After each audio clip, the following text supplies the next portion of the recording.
So welcome to this discussion of the Colonial Secretary's minutes, 1826 to 1927. But before we get onto the material, I would like to acknowledge country. In the spirit of reconciliation, Museums of History New South Wales acknowledges the traditional custodians of country throughout Australia and their connections to land, sea and community. We pay our respects to their elders past and present, and extend that respect to all Aboriginal and Torres Strait Islander peoples today. So in 1826, Governor Darling created this system of conveying official instructions to the Colonial Secretary through minutes and memoranda. Today, we're going to firstly look at definitions. Then we're going to look at some examples, lots and lots of examples, and then how to find the minutes using the original indexes and registers. So the Colonial Secretary is a very important person in particularly pre-1856 government, but also just for records generally. It's the chief means of communication between the Governor, other government officers and private settlers. And I know a lot of you are familiar with the in letters received, so we want to extend that to having a look at the minutes. Now, the Executive Council was an advice council. Members didn't have votes on issues, but they provided advice to the Governor. And after 1856, with responsible government, you do get changes to the system, but there are still minutes that are of interest. Some definitions. An in letter, that's basically a letter you receive, and therefore within the collection there will be originals of those letters on file. An out letter is a letter that's sent. Now, in this case, the letter has gone to someone else, so the original letter is not going to be on file. It's generally going to be a copy, sometimes rewritten into a volume, sometimes in a letterpress book, and of course, by the 20th century, it's a typed carbon copy. You'll hear the word dispatch occasionally. That's basically the official communication between the United Kingdom government and the New South Wales colony. And it's generally directly from the Governor to the Secretary of State. Today we're talking about minutes. And when you think of minutes, you tend to think of minute books. You think of meetings, you think of a list saying that minute was held on this date, who attended, what they decided. These are not that kind of minute. It is a formal record of a decision, just like at a meeting, but it's actually comments on the correspondence. And it's usually initialed by the person who has decided or who has called for more information. So just that there are those two different kinds of minutes, and we're talking about the minutes on correspondence today. They cover 1826 to 1927, but you'll also find minutes within the in-letter series of NRS 905, which we're all very familiar with from Joan Rees's index. Now, the difference is that you'll find the letters in NRS 905 start with the year and then have a running number, whereas the minutes have an M number, and that immediately says to you, I'm after a minute. So you can then look in NRS 9. So if you, for example, if you've looked in NRS 922, which is the original indexes and registers to the letters received, you'll find that the letter's gone off to an M. Then you've got to jump across to NRS 910. I know that sounds very confusing, but hopefully by the end of the session, you'll start to understand that basically the letters and the minutes are jumping between the two series. The minutes include summaries from the minutes of the Executive Council conveying its decisions, originals or copies of dispatches from the Secretary of State for the information and action of the Colonial Secretary, letters from the Colonial Agent, who I think is actually undervalued by us, and letters passed on from other offices in London, such as the Immigration Commission. So this is an example of a minute. So you have the original letter, you can see the fold on the letter. If you fold that up, you can see the note that has been written on it, the minute. And then the person who has actually responded to this has folded the letter again and added their comments. So the minutes can be written upside down, sideways, across the page, on the back of the page. Sometimes if it's one of those 4-page letters where the inside is empty, you'll find it on the 4th page. So always look for other comments on the letter, just not the first page. The number of minutes per year, this is based on the total number and not just the number that are in the series we're looking at today, series 909. And you can see the huge number of them before responsible government. So if you're looking from the 1820s to the 1860s, then you really do need to look in this series to see what was happening. But there are peaks and troughs.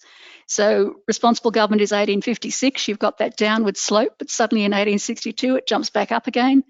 We've got more in 1884, we've got more in the 1906, 1908 period.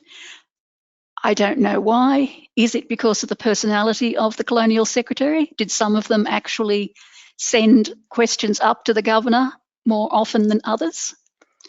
It's a question possibly worth research.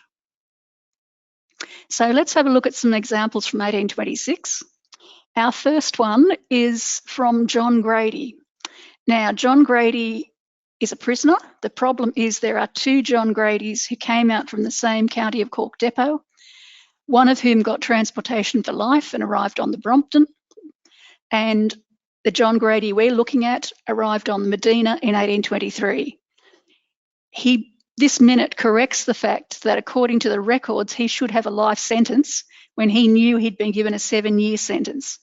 But it's taken nearly 2 years to correct that fact. It includes a letter to his wife, a copy of a letter to his wife that he wrote on the 5th of January. And if you actually go into the pre-1825, 1788 to 1825 Colonial Secretary papers, you'll see other letters that he wrote in 1824. So it's taken him at least a year to be able to write back to England. And he talks about being told by the Secretary on his arrival in New South Wales that he had a life sentence. And he said, no, I haven't. I was tried under the Insurrection Act, and no individual can be sentenced to more than 7 years under that act. He then goes on to conclude the letter saying, I will see you again, as with the assistance of God, I will be able to get home after my time being expired. He also tells her about other people that he knows who are out here, such as John Dwyer, Thomas Kenny, John Joyce, to let their relatives know that they are all well and in Sydney town. And he signs the letter, your dear husband until death. So he does get his sentence changed to 7 years. He gets his certificate of freedom in 1829. We don't have any more information on him after that. I like to be hopeful and think that he did get back to Ireland, but we don't know. Here we have a minute by Ralph Darling about Thomas Horton Samuel, who has applied to the Secretary of State for an allotment of land in Sydney. He concludes the letter by saying, it is my intention to communicate to the Earl of Bathurst a report which I have been furnished respecting a quantity of smuggled tobacco found on his premises in the month of November 1824. Now, I'm assuming that it's Samuel who has got the smuggled tobacco and not the Earl of Bathurst. Pronouns are a bit difficult there, but basically he's suggesting you're not going to get land because you've been smuggling tobacco.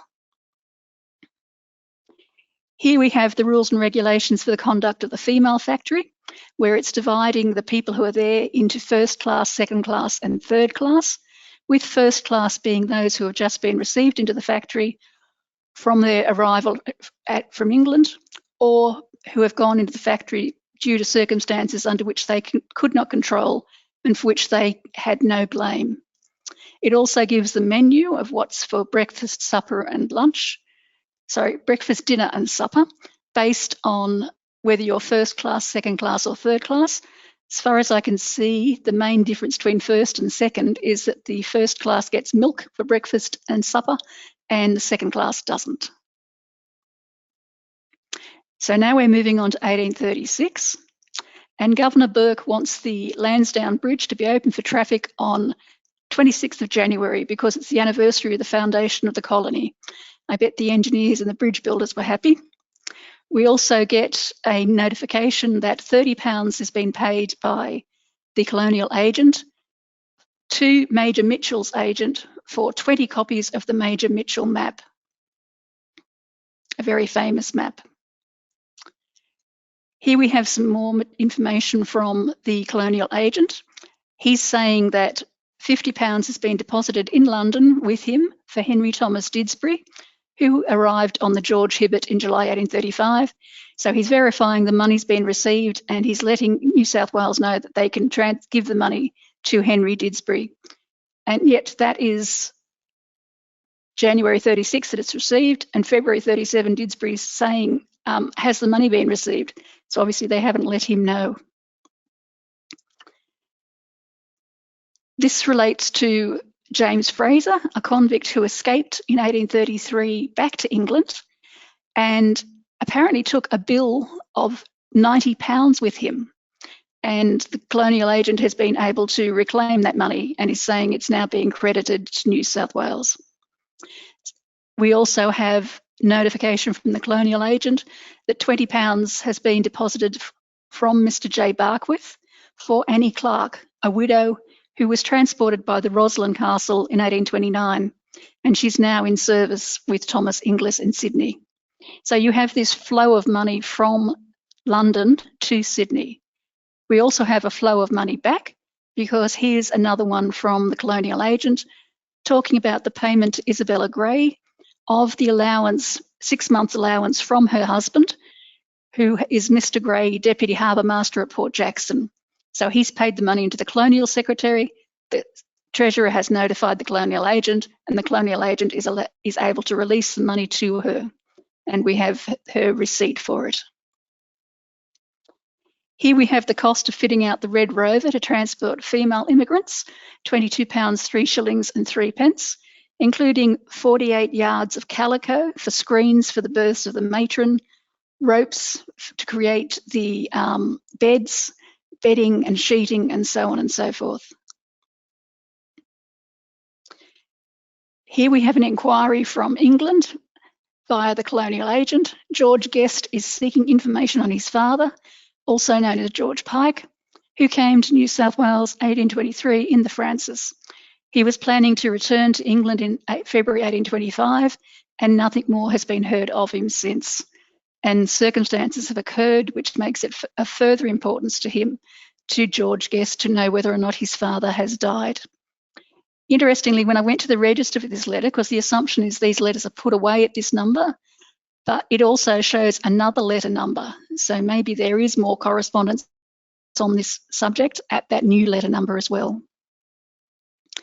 1846, and we have John Cadman retiring, and he thanks the colonial government for the gratuity they gave him on his retirement. And it also notes on the file that, in fact, this has been reported to the Secretary of State, and it gives us the dispatch number of 39/1846. Here we have a memo for the colonial architect. He's saying that they need more money for building of Parramatta Jail, so could you please put in next year's estimates to get these things done. We want iron doors to 12 of the cells. We want iron bars on the windows in the circular end of the building, and we need some iron gratings near the area, near the jailer's house. This is an application by the Bishop of Australia for a stipend for a clergyman at Canberry Plains near Queanbeyan. But in support of that application, and there are lots of applications for stipends for clergymen in the files, he actually supplies information on the building of the church, which it opened in 1845. And that church is now, of course, St. John the Baptist in the suburb of Reid in the ACT. So we get to know that there have been 920 loads of hard stone and 210 loads of freestone. And the freestone came from Sutton Forest, 28,000 shingles. And the highest bill is the mason's bill, £524. We get the signature of Henry Hall, and as it was Hall, and I think it's Mr. Farm, who approved the bills, the Masons' bills, possibly he's supervising the build. And we also get the signature of Neil Kennedy, who is the superintendent for Mr. Campbell, who is the local landowner. Here we have Lord Stanley agreeing that a conditional pardon should not be given to John Smith, who arrived on the ship Spec in 1826.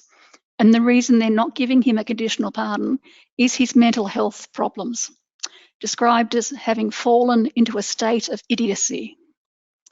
And we get information about when Smith was given his ticket of leave and that he is still in the Liverpool hospital. Now, the problem is, if he's given a conditional pardon, he's meant to be able to look after himself. And as he has mental health problems, he can't look after himself. But second reason for not giving him that conditional pardon is, if he is still a convict, then he has to be maintained at the expense of the British government. Whereas if he was given the pardon, then it would be the colonial government who has to look after him. And there were a large number of convicts in mental hospitals into the late 19th century who were still convicts and being maintained by the British government. Here we have an approval by the Executive Council for a particular road, and we also have a sketch by Lama showing the proposed road and also the road that the locals would prefer from Reesdale to Braidwood.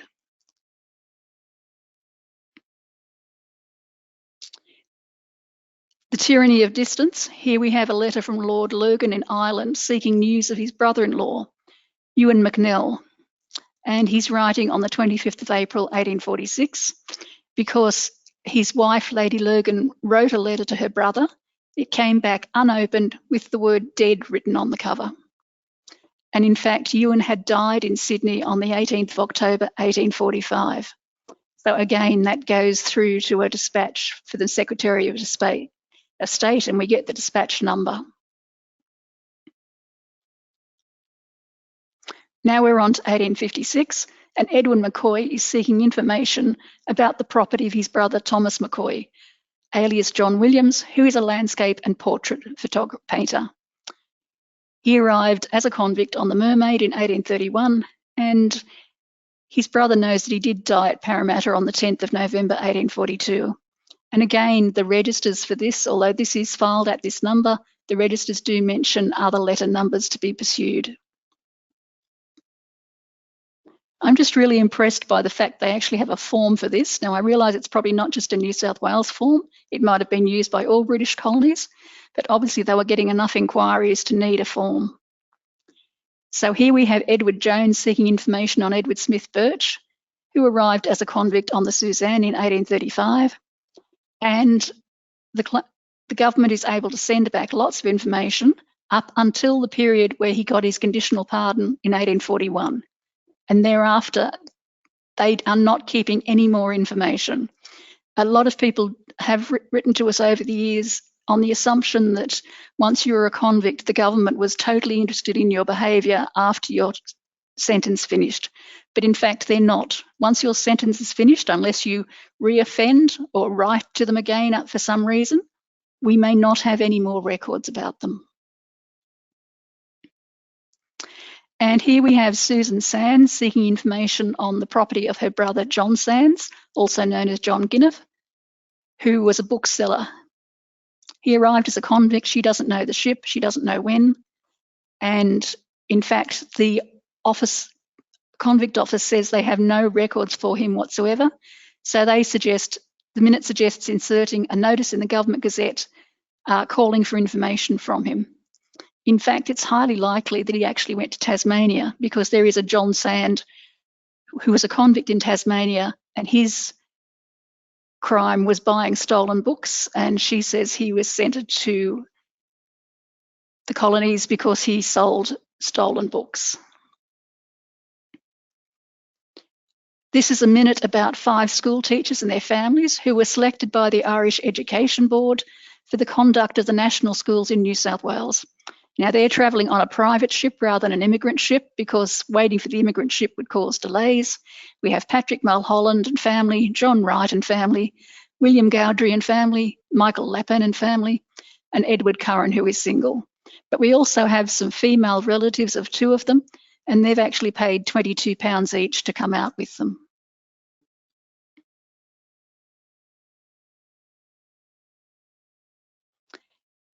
Ellen Lane has paid to bring out Timothy and John Lane, and they're planning to sail on the ship David MacIver. But John Lane did sail, but Timothy didn't arrive. And there's a notation to say it was because he received an injury whilst he was in the police force over there, presumably Ireland.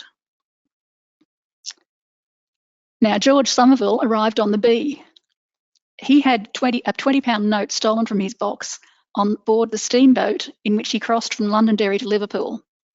Now, after he left on the Bee, the immigration office at Londonderry pursued the matter and actually found the note, and he's getting £14, 15 shillings and 9 pence back. It had been stolen by a porter. And there's a notation, and you can see from here all the little minutes, sideways, crossways, upside down, that you need to read, as well as the main letter. And there's a note to say on the 4th of March 1856, he's now residing at Kiama. These decisions, these minutes, are about things that are exceptions. They are things that are unusual, and they're things for which the Colonial Secretary may not have the answer in his regular work. So Hugh McNamara and Edwin Garrett sold their embarkation orders, their immigrant embarkation orders, and this was discovered before the buyers embarked on the ship. Now, if your person doesn't come, you can apply to get your remittance money, deposit money back. Can this person do it when it was actually fraud on the part of Hugh McNamara and Edmund Garrett? And the answer is yes, because the people who paid for them to come out weren't party to the fraud. This is John Gallagher and his wife, who arrived at Moreton Bay on the Truro. Now, he was given an assisted passengers. And if you got an assisted passage, you still had to pay a certain amount. In this case, £4 deposit. Sometimes you had to pay for your outfit. But subsequently, the commissioners were informed that he had been disposing of some of his property, and he was not of the class that ought to receive a passage at the expense of the colonial funds. An explanation was required from him, and he admitted that to a certain extent the report was true. So he was actually made to pay £35 for his wife and himself to come. But then when he got to Moreton Bay, he was told, like the rest of the assisted passengers, that now don't forget you've actually got to repay part of your fare, which he was not happy about, seeing as how he'd already repaid the entire fare. And the minute is, yes, the immigration agent at Moreton Bay was wrong and he does not have to pay any more.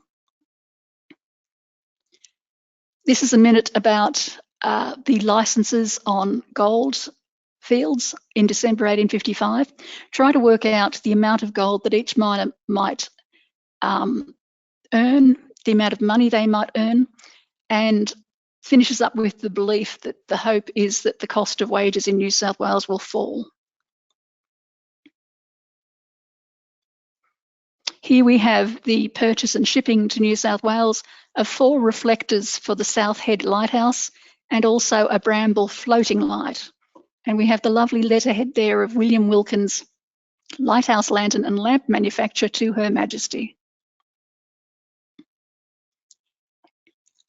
This report about a missing case of stationery also includes the actual accounts of the stationery that's been sent for 1 quarter in 1854.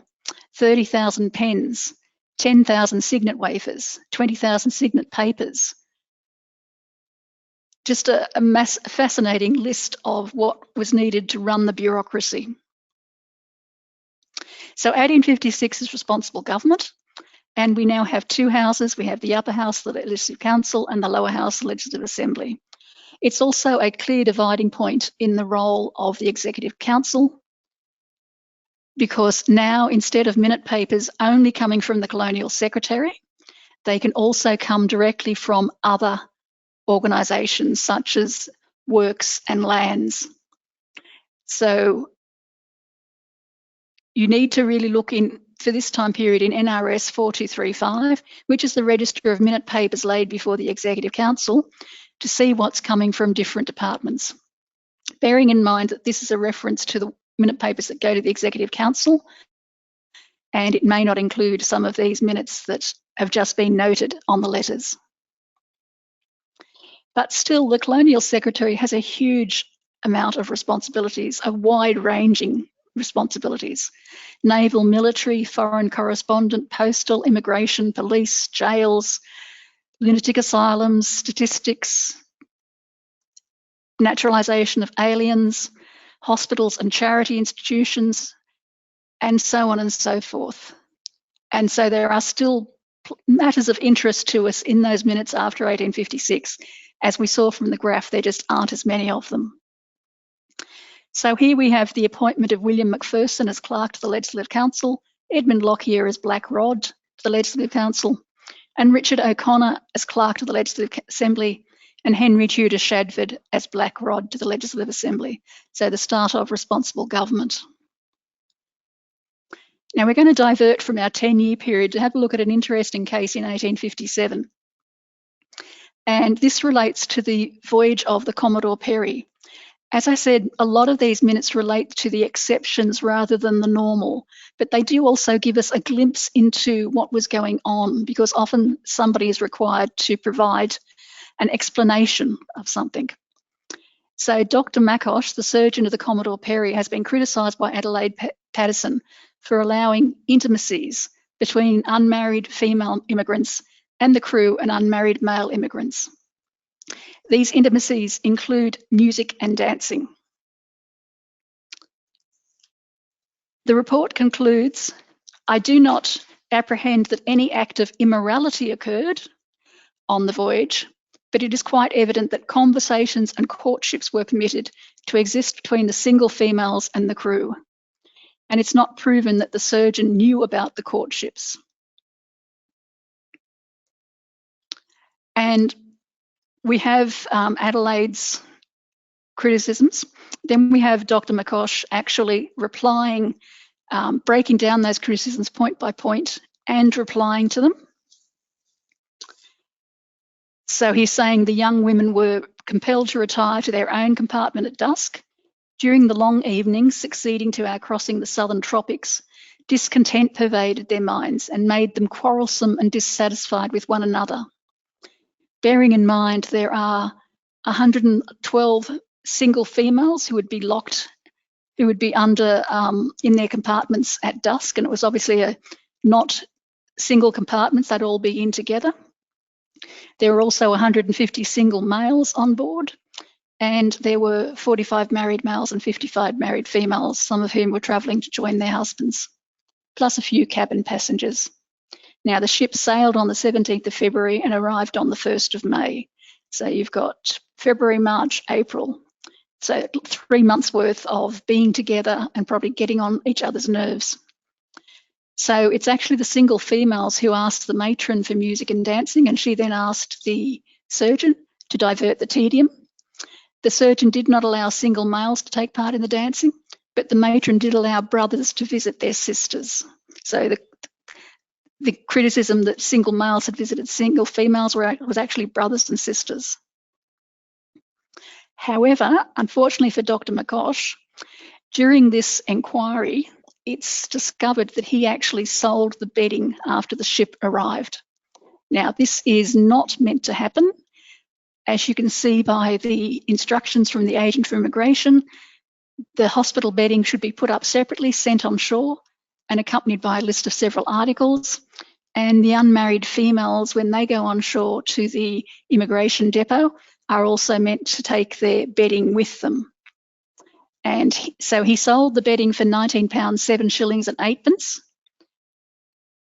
In the process, he was told that he was now no longer going to be employed by the Immigration Commission, and he was only going to be paid £150 as wages instead of the $368 that he should have got.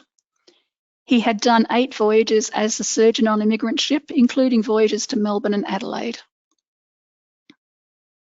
Oh, and by the way, the health of the people was not in question. There was only one death on that ship, whereas on a subsequent voyage of the Commodore Perry to Victoria, there was an outbreak of scarlet fever. So if you actually go to Trove and put in Surgeon and Commodore Perry, you get lots of information about this subsequent voyage that had scarlet fever on it. So now we're up to 1866, and it's only minute papers from the Colonial Secretary. We get the Lord Bishop of Sydney asking for a day of humiliation and prayer to relieve the drought, and the Governor agrees, and it's gazetted. With a lot of these applications for office, you only get this first page which says so-and-so has been appointed. Sometimes, if you're lucky, you actually get a letter of application behind it. But when we opened this one, this was something totally unexpected. So Alexander Walker Scott has been appointed as a Commissioner of Land Titles. Sorry, has been appointed to the office of the Land Titles Commissioner. And behind that, you get this lovely telegram from Parkes at Albury to the Attorney General saying, have been out all day visiting German vineyards and drinking German wine. I only received your telegram late, quite happy with to approve the appointment and leave the matter entirely in your hands. So a glimpse into the life of Henry Parkes there. Here we have the government deciding to close public departments for the unveiling of the Prince Albert statue, which was at the end of Macquarie Street in Hyde Park, before it moved to its present position. We have a request from Bridget Fruin and her brother-in-law Angelo Viney for the admission of her son William, aged 12, to the invalid establishment. And the letter includes the words, "He is silly but harmless," a strange cry constantly uttered by him. The family is destitute, the father is in jail, and there were 7 other children. In 1866, the Colonial Secretary asked his departments to prepare a report about their activities for that year and where they could reduce expenditure. So here we have a list of the departments, and we also have the first page of the report of the Sydney Observatory and the first pages of the reports for the Naval Brigade and the Volunteer Brigade. 1876, and the Governor has decided that he will use a badge on the flag when he is on board ship, and also that armed and unarmed vessels employed by New South Wales should also use that flag. And that is actually the flag that is still nowadays the flag of New South Wales. And I particularly love this beautiful little hand drawing of the badge itself. We have the temporary admission of John James Clark, age 6, and William Clark, age 2, to the Benevolent Asylum. And we have an order for the admission of Kate Fox, a pauper and her child, to the Benevolent Asylum. And Kate was a servant of Mrs. Plunkett for a short time. Again, these are exceptions rather than rules. Here we have one of those appointments where you actually get some letters behind it. And this is the appointment of Lieutenant Pembroke Lathbrop Murray as a lieutenant in the New South Wales Artillery. And here we have his letter of application to Captain Paul Talbot, who is the commander of No. 2 Battery. And this file concerns the advance of £200 to William Clark, who is the hydraulic engineer they're asking to come out and examine Sydney's water supplies and sewerage needs. It includes correspondence with William Foster. It also includes copies of Foster's correspondence with Clark and talks about his experience with the Indian government for similar work. In 1886, here we have the appointment of statistician Timothy Augustine Coghlan.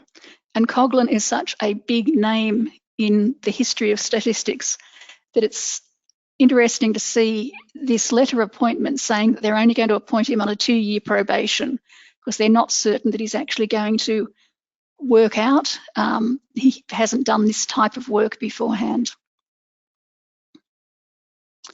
Here we have a deputation asking for police protection at the brickyards during a strike to prevent the men from gathering in bodies, from hooting, bellowing and shouting, to intimidate the men who want to go to work. And we also get, as part of that file, a police report on the crowd behaviour and whether or not their police protection is needed. They say the crowd assembles as usual about the various yards, but I heard of no person being molested. An occasional yell may be given when the workmen are passing. On the whole, the men on strike appear to have a wholesome fear of the law. Now, this is an interesting case because it's a proclamation, and that's all we get is just the letter saying there will be a proclamation and the actual government gazettal, warning persons against interfering with certain persons in the town of Lismore, to intimidate and oppressively interfering with certain other of Her Majesty's subjects when lawfully assembled to hear a certain lecture. So I felt I needed to go to Trove for this one and find myself some answers. And it was a lecture by Edith O'Gorham, the American escaped nun. She lectured at Lismore on the 22nd of October. She was due to lecture on the 26th of October, but there was a fight amongst the audience between Catholics and Protestants with sticks, stones, eggs and other missiles. The lecture was rescheduled for the 28th of October. An estimated 700 Protestant men came to Lismore, and there were a similar number of Catholics, so they didn't hold the lecture. And it was finally held again on the 3rd of November, when 700 Protestant men filled the town, but the Catholics had been asked by the Archbishop not to attend, so they didn't. But there were 30 police and 130 special police guarded Lismore on the 3rd of November, so the lecture could be held. Here we have that minute that we saw earlier with all the folds, and this is the insolvency of Harry Addington Unwin. Now, obviously there is an insolvency file, a bankruptcy file for him, but why is it also in this minute? Well, because he's actually an employee of in the Colonial Secretary's department. He says he's been paying interest of 120 and 60% to money lenders for heavy debt. He also feels he's got prospects because he's got £120 invested in an invention to remove gold from pyrite, but it's been, 2 or 3 years and he hasn't worked so far. He also mentions he was private secretary to the Governor, Lord Augustus Loftus, but he has not been extravagant, just keeping up his position. The Young Women's Christian Association is sending a deputation to seek permission to visit female immigrants. They were criticised by the immigration agent for removing 5 sisters named Powell from the immigration depot, and the Powells arrived on the Gulf of Mexico. So they're saying why they've done this action, and they've got a letter of support from Alice, Blanche, Mary, Edith and Anne, talking about how the YWCA had helped them find good positions. But as I'm sure a lot of you are aware, right from the 1830s, there was protection of women, single women, by having them go to the immigration depot, and you couldn't remove them from there unless you were hiring them. And this was not the case here. In 1896, we've got changes to the corridor and office cleaners in the Colonial Secretary's Department for Efficiency, and we get told who's going to be fired and who's going to be kept on. 1896, we also have purchase of typewriters, £22, which from those things that you can use on Google that change it into today's money would apparently be about 4,500. So they obviously, in today's money, so they obviously weren't cheap. We have the fact that the work of the Immigration Department has diminished and they no longer need a full-time officer. We have the appointment of Joseph Henry Maiden as the Director of Botanic Gardens, a name, again, another famous name. And we get told about the extraordinary increase in the number of women and children needing relief from charitable institutions. And the Colonial Secretary is looking for another £505 to add to his existing sums, bearing in mind that we're following on from the 1890s depression. A major thing that happens in the 1895-96 is the review of the public service. So we've got the 1894 Royal Commission into the Civil Service. We've got the 1895 Public Service Act, and that aims at establishing a public service which is efficient and economical, using competitive exams for entrance and promotion. and not having people just appointed. So some people were appointed following exams, other people were just given jobs based on the fact that they were a politician's nephew. But the names of the people who are going to be kept on and the position and the grade salary they're getting are all published in the government gazettes. And you get this lovely little note saying all persons whose names are excluded from the gazette, their services will be dispensed with on the 31st of May. We've got the Christmas gratuity to the messengers in the Colonial Secretary's Department. This is for extra hours worked outside of office hours and during holidays, primarily when Parliament sat. And this now has to be referred to the Public Service Board, not just to the ColSec, and the board has to approve the payment, which it does. But we get told that in 1896, Kitching worked 1,118 extra hours, which actually amounts to 20 hours extra a week, and he'd probably be on a 40-hour week, so he would have been working 60 hours a week. 1906, we learned that free railway passes for employment were expected to be paid back. James Common owes £2 4s. When he left the Macquarie Street Parramatta Asylum to go to Germantown for employment, he was signed a piece of paper saying that he would pay back the railway pass. But he actually says, but it's a free pass, and that's what the politician who asked for him said as well. At Germantown, he became dissatisfied, left his work, spent what little money he had in drink, and the police report he is now carrying his swag about the district. So they decide they'll write off the money. Obviously, it has to go up a rung because of the fact that the ColSec can't write the money off. And the decision is made that they won't try to recover that money. We wish to advise the following content contains the names of first-person peoples who have passed. Pauper burials is something that the Colonial Secretary also pays for, but if the person died in hospital or an institution and they'd been in the place for longer than a week, then the hospital was meant to pay. Now here we have two letters that are exceptions to this rule. Two children, Harry Freeman and Joseph Talbot, who died at the maternity home at Burwood, both aged 3 weeks. And the Salvation Army says they don't have any money to bury them. And we have an Aboriginal named Knight, aged 25, who died at Barora Hospital from tuberculosis. And the hospital is asking the Colonial Secretary to bury him, pay for the burial. The Colonial Secretary the examiner is saying, well, no, that's not the rule, but it is decided that they will in fact bear the cost of the burial. This is a description of the conditions to be met by the contractor for public burials, or pauper burials. They're to furnish a covered coffin mounted with furniture and breastplate bearing name, age and date of death, inside lined, padded and ruffled, hearse with 2 horses, pay the cemetery fees and bearer railway passes. And it looks as though the sum of £4 was allowed for a burial of an adult and £2 for a burial of a child. This again is one of these exceptions. It's not quite the norm. Mary Buckley has already arranged the funeral. She's paid part of it, but she is asking the government to pay the balance of £4. And they decide to because her husband was a police constable who was admitted to Callan Park Mental Hospital in 1892 and died on the 19th of January 1906. She's in straitened circumstances, unable to work. She actually has something wrong with her hands. She's living with her son and he earns his money by renting out rooms. This is the cancelling of the government subsidy to the Young Benevolent Society.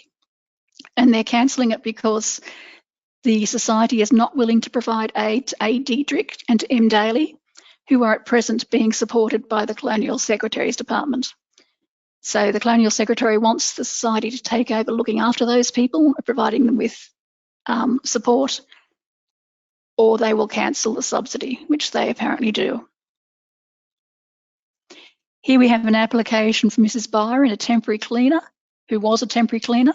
Her husband's deserted her, is believed to be in Western Australia. She has a cousin in Western Australia who will support her. and she's asking for the money to go. The comment is that she's unable to obtain work in Sydney, again, remembering the difficulties of the economy, and if she remains here, her child will have to be taken over by the state. So £5 is approved for the passage.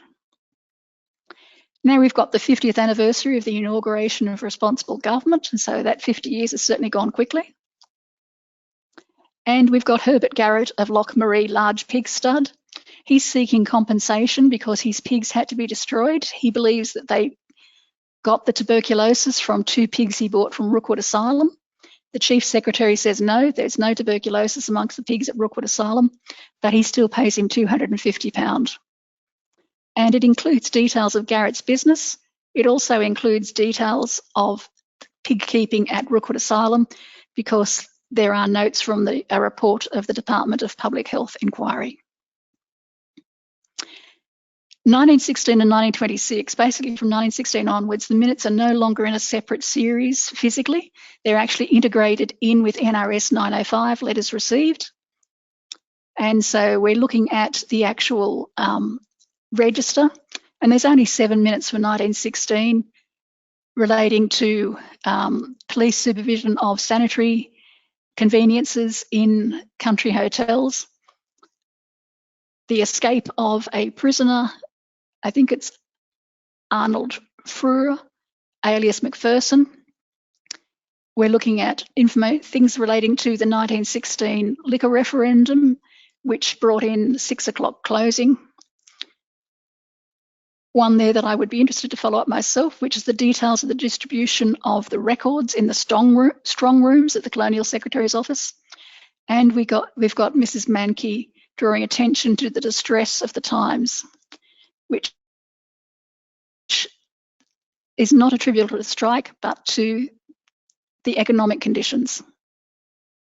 And again, in 1916, 1926, my apologies, you only get 3 of these minutes, and they all relate to acts or to appointments. So how do you find the minutes? They're not indexed in the Joan Rees index because she only indexed 905. However, you will find some minutes in there when those minutes have been integrated into correspondence files. However, there are registers in series NRS 910, which list all the minutes in number order and have fantastic subject and name indexes at the beginning of each volume. They are really, really good indexes. The bad news.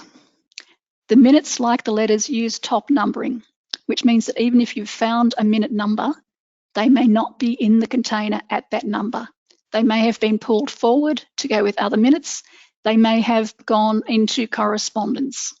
So you need to trace them through the registers until they've been put away. For more information about top numbering, we have a webinar on our Subjects A to Z section under G for getting started. And for information about the minutes and the item lists and about the Colonial Secretary generally, there is the printed guide that is available on our website and well worth a read. And I want to explain to you about this jumping between the 2 series, because it does mean that you're jumping backwards and forwards between 2 different sets of registers. So here, for example, we have minute M8886 for 1949, and it's filed in the minutes as you'd expect because it starts with an M and it's a minute number. It's about James Bartlett, and he died very shortly after he arrived as an immigrant from lung disease. And this matter, even though it concerns an ordinary person, is taken to the highest level because of the fact that the immigrants were inspected before they left, and they were expected, a doctor had to say if they were in a healthy condition. And also going back to the 1830s, this belief, if you like, that the British government was palming off the destitute, the immoral and the ill onto the colonies.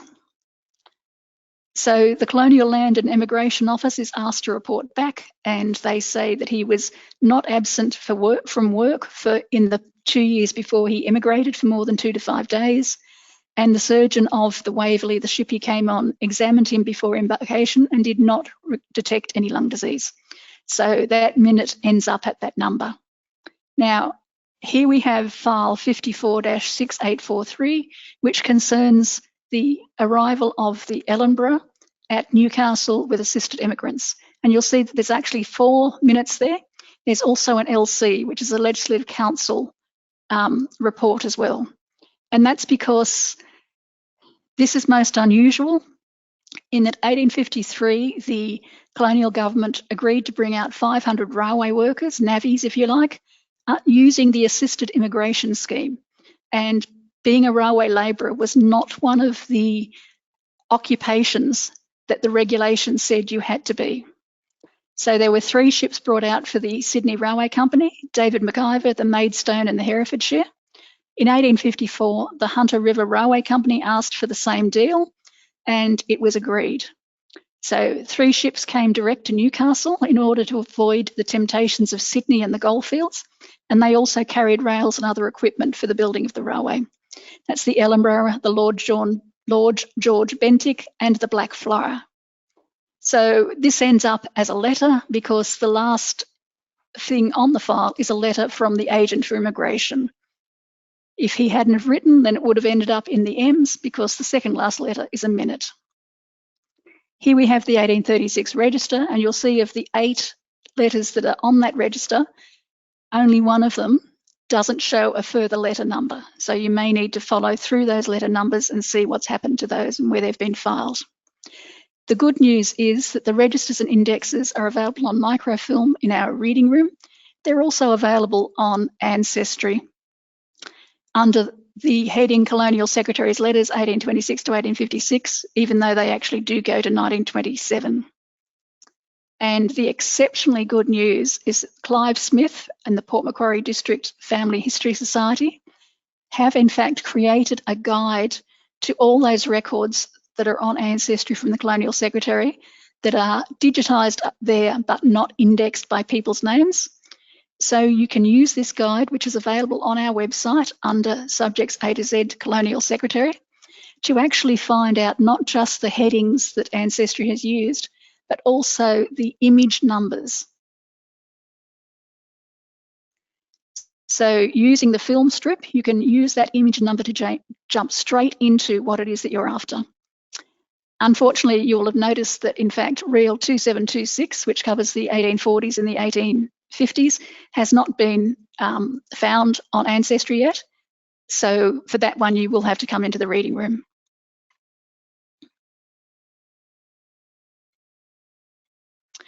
And to finish up, we're going to look at something that was totally unexpected and that jumped out at us in 1836. So in 1835, King William IV gave Chief Tittery, and I apologise if I've pronounced that incorrectly, a suit of armour, but it was New South Wales who got the bill. So here we have the letters from the colonial agent talking about the actual payment of the £22 to the Ordnance, to Treasury, sorry, the Treasurer of the Ordnance from the colonial funds, and a picture of the actual armour that still exists over in New Zealand nowadays.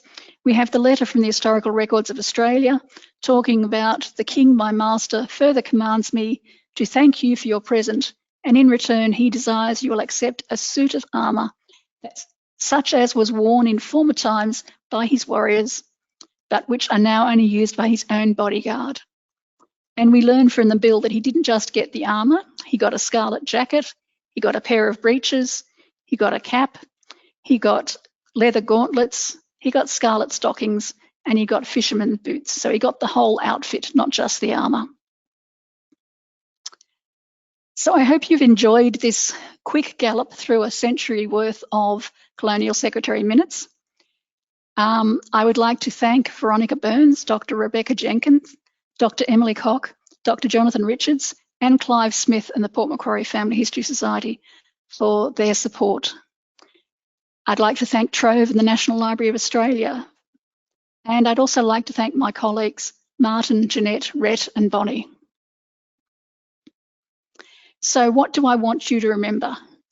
That maybe NRS 909 Governors and Colonial Secretaries Minutes Memoranda are worth a look. There's not a huge amount in there. There may not be your particular person in there, but if you're doing a subject in particular, you may get good explanations and good background information. Because they're not indexed by Joan Rees, you're going to need to use the original indexes and registers in 910 to see what's there, which is always a good idea anyway, just to see if there has been other correspondence. That minutes may in fact be in the correspondence, and letters may be in the minutes because they're jumping backwards and forwards. The subjects vary over time, with 1856 being the dividing line, and you do need to understand top numbering to navigate them successfully. But I hope that the examples that I've shown today suggest that the pain of top numbering and the registers and the indexes may in fact be worth the gain.